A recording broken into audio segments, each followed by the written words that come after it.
എല്ലാവർക്കും നമസ്കാരം. അപ്പോൾ കുറേ ദിവസമായിട്ട് എനിക്ക് പ്രത്യേകിച്ച് റിയാക്ഷൻ വീഡിയോ ഒന്നും ചെയ്യാൻ പറ്റിയില്ല, കാരണം ഞാൻ വളരെ ബിസി ആയിപ്പോയി ഗൈസ്. അപ്പോൾ ഞാൻ വന്നിരിക്കുകയാണ് ഇന്ന് കുറേ റിയാക്ഷൻ ചെയ്യാനായിട്ട്. അപ്പോൾ ആദ്യത്തെ വീഡിയോ നമുക്ക് നോക്കാം. ആദ്യത്തെ വീഡിയോ എന്ന് പറഞ്ഞാൽ പഴയൊരു ഐഫോൺ ആണ്. അത് എടുത്തിട്ട് കുറച്ച് മാറ്റമൊക്കെ വരുത്തിക്കൊണ്ട് ഐഫോൺ 70 Pro Max എന്നും പറഞ്ഞ് വെക്കാൻ പോവാണ്. അപ്പം ഞാൻ ചോദിക്കുന്ന ഈ മണ്ടയ്ക്ക് ഇതിൻ്റെ പ്ലാസ്റ്റിക് കൊണ്ടൊന്ന് കയറ്റി വെച്ച് കഴിഞ്ഞാൽ ഇതിൻ്റെ ഫ്ലാഷ് ലൈറ്റൊക്കെ എങ്ങനെ ഉപയോഗിക്കാം ഗൈസ്? ആരൊക്കറിയാം എന്തൊക്കെ മണ്ടത്തരമായി കാണിച്ചു കൂട്ടുന്നതെന്ന്. അയ്യോ, ഇത് മേടിക്കുന്ന മണ്ടന ആരൊക്കറിയാം ഗൈസ്? ഇങ്ങനെയുണ്ടോ കുറേ വട്ടന്മാർ? ഇതിനെ ഇപ്പുറത്തെ ഒരു എന്താ ഡമ്മിയാണെന്ന് തോന്നുന്നത്, ഏതാണ്ടൊക്കെ അടിച്ച് കയറ്റി വെച്ചിട്ടുണ്ട്. ആരാണ് ഇതൊക്കെ ഉണ്ടാക്കുന്നത്? ഈ പ്ലാസ്റ്റിക്കൊക്കെ ആരുടെ ഉണ്ടാക്കുന്നത്? എൻ്റെ പോയിൻ്റോ, ഇങ്ങനെയുണ്ടോ? ഇനി അടുത്തെന്ന് പറഞ്ഞാൽ 2 പേര് കോളേജിൽ നിന്ന് വെളിയിലിറങ്ങാൻ പോവാണ് ഗൈസ്. അങ്ങനെ കണ്ട ഇംഗ്ലീഷിൽ അടിച്ചു വെച്ചിരിക്കുന്നത് എന്തിലോട്ട്.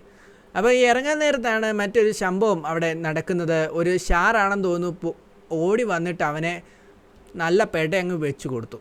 എന്നിട്ട് അവനെ കുനിച്ച് പിടിച്ചുകൊണ്ട് പോവുകയാണ് കേട്ടോ. കൊള്ളാം, സാറിന് നല്ല ധൈര്യമുണ്ട്. നമ്മുടെ നാട്ടിൽ വല്ലായിരുന്നു എനിക്കൊന്ന് സാറിനെ പിടിച്ച് പഠിച്ചാനേ പിള്ളേർ.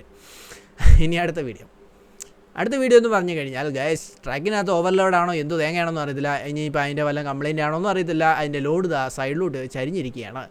സോ ഇവനെന്തോടെ കാണിക്കുന്നത് വണ്ടി കൊണ്ട്? ഇനിയൊന്നും കാണിക്കാനില്ലെന്ന് തോന്നുന്നു ഗൈസ്.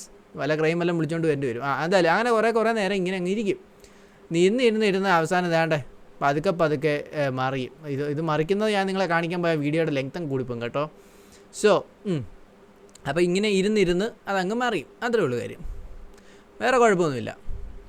ഇനി അടുത്ത വീഡിയോ എന്ന് പറഞ്ഞാൽ ഒരു ഡോഗൂട്ടിനെ ഏൽപ്പിച്ചിരിക്കുകയാണ് ബോംബ് കണ്ടുപിടിക്കാനായിട്ട്.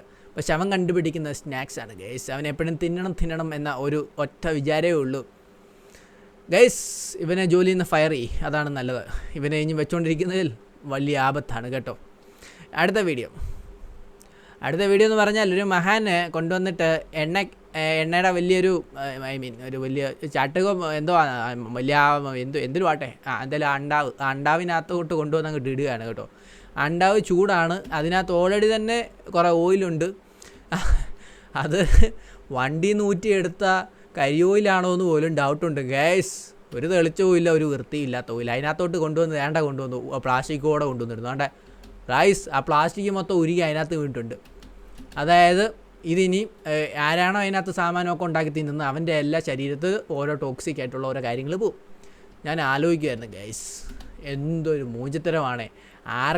ആരുടെ ഇവനൊക്കെ ഈ ഫുഡ് ലൈസൻസ് കൊടുക്കുന്നത് ആർക്കറിയാം ഗൈസ്? ഇതൊക്കെ ബാൻ ചെയ്ത് കളയണം, അതാണ് ചെയ്യേണ്ടത്.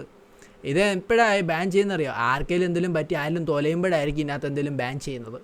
അതുവരെ ഇതിങ്ങനെ വെച്ചുകൊണ്ടിരിക്കും.